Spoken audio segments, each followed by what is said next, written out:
With us this morning is Vice President of the French National Assembly and MP for Strasbourg, Sylvain Wasserman. Good morning. Good morning. UK jabs to the EU, you must be pleased. Yeah, actually, you have to keep in mind that the exports from the EU to the UK since December have reached 20 million doses, from the EU to the UK. So, yeah, it's good news if we've got some help in Ireland, even though we have to keep in mind that in the European Union, we aim at managing the situation in cooperation between the 27 countries. And what about the Cabinet Minister telling the Sunday Times this morning that all of this is quite a poke in the eye for Brussels, this plan of offering some jabs to Ireland, but not necessarily to other EU nations? Yeah, whatever the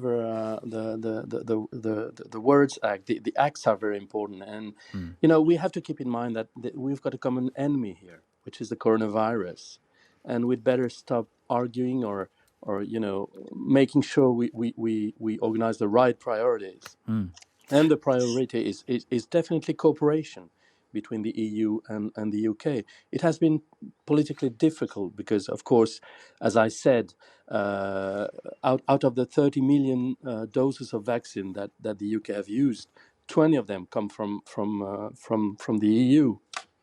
But actually, the issue is not really between the EU and between the UK. The issue that we have is with AstraZeneca because they did not fulfill their commitments. We expected like a little bit more than 120 million doses from AstraZeneca, and they delivered only the third of it. But similarly, we know that So the UK expected a lot more doses than we were actually got in the end. So everyone across the board, such is the way with vaccine production, it's quite unpredictable. People haven't got as much as they hoped. that's correct to a certain extent, because the commitment, they've only fulfilled a third or a fourth, 25% of their commitment towards the EU. So we have to keep in mind that these companies have to make the right balance. And again, the priority, as far as I'm concerned, is really to make sure that competition does not sort of create tensions where we should aim at cooperation. And honestly speaking, I read the British press yesterday, and you had many headlines on the quotes of Mr. Le Drian, who is the Minister of Foreign Affairs. But let's be clear. Our purpose is definitely not to have a sort of EU first type of approach. And the facts are showing that we are ready to export vaccines, and we do. But we'll never ever accept to be in a sort of EU last situation where AstraZeneca, for instance, do not fulfill their requirements and their commitments. Sorry, and where we just look at it without doing anything. But So there's experts. but there's a Yeah, question, isn't there, about vaccine supply? But also the other side of this equation is people actually accepting the jab. You mentioned the comments from Mr. Le Drian on Friday, France's foreign minister. NHS England has had to put out a statement today ensuring people that they do have the doses ready to give people a second dose of the AstraZeneca vaccine for when they need it, having to calm lots of people's fears after what the French foreign minister said the other day. It's quite dangerous, that kind of rhetoric, isn't it? I mean, it's let's be very clear. There's a shortage of vaccine, as you said, and people waiting for the first dose are as important as people waiting for the second dose. So let's make sure we don't create wrong competitions here. We have to organize in cooperation the production of vaccines and make sure that our populations can get the right level of vaccines. Fighting with each other is just the wrong approach. But it's we not need even to necessarily organize that in a more reasonable way. And I think cooperation will definitely always be better than a sort of short-term competition. But we are at the situation where, especially in France, there is lots of hesitancy about particularly the AstraZeneca vaccine after what some people have said in government there. Emmanuel Macron at one point incorrectly saying that the jab didn't work on elderly people. Then he suspended its use for everybody, even though the European Medicines Agency said it was safe, and then ordered for the jab only to be given to elderly people. So are you surprised now that 6 in 10 No, people, you according to YouGov, say it's I unsafe? don't. I don't really agree with this point of view. Actually, you have to understand that the strategy we have chosen in France is very much different from the strategy you've chosen in the UK, and we've chosen a very focused approach. To take an example, we started with the vaccination with people living in retirement houses. It's only 1% of our population, but it's 30% of the people who died during the first phase of the coronavirus. So, of course, it was slower at the beginning, and now it's getting more and more massive vaccination type of approach. So, reluctancy. Today, as we speak, we lack vaccines. We need more vaccines.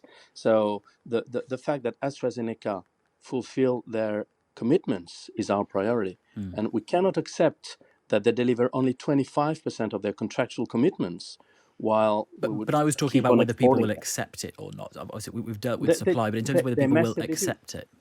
They massively do.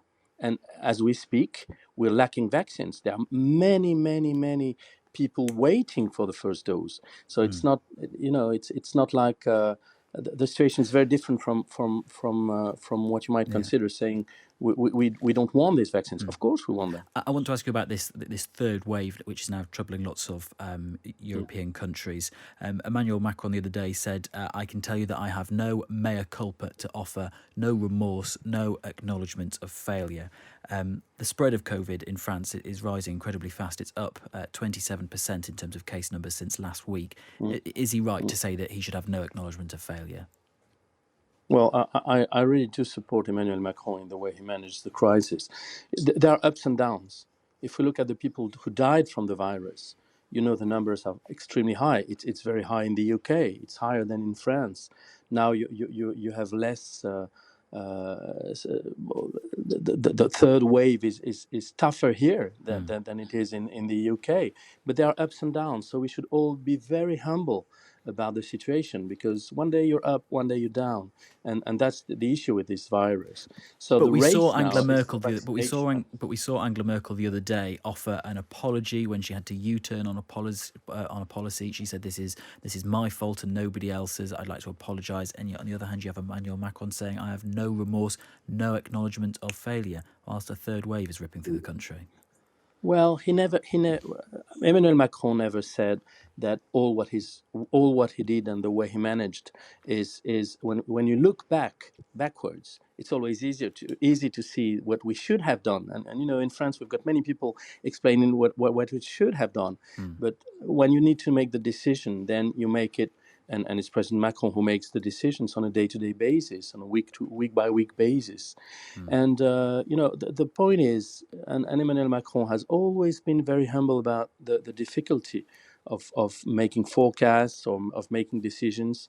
And so far, one of the decisions we've made was to keep the schools open, and they haven't been closed since last May 2020. Yeah. So I, that's a choice. That's a choice, and, yeah. and a trade-off that he needs to make on I a just want weekly basis. I just want to finally ask you about travel. That there are reports in some of the papers this morning that Brits might not be able to travel abroad until August. When would you be comfortable having British tourists in France for holidays?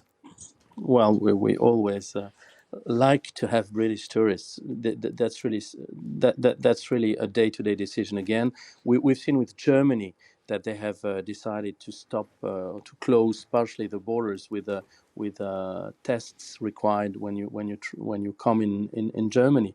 So it's really on a week by week basis. But of course.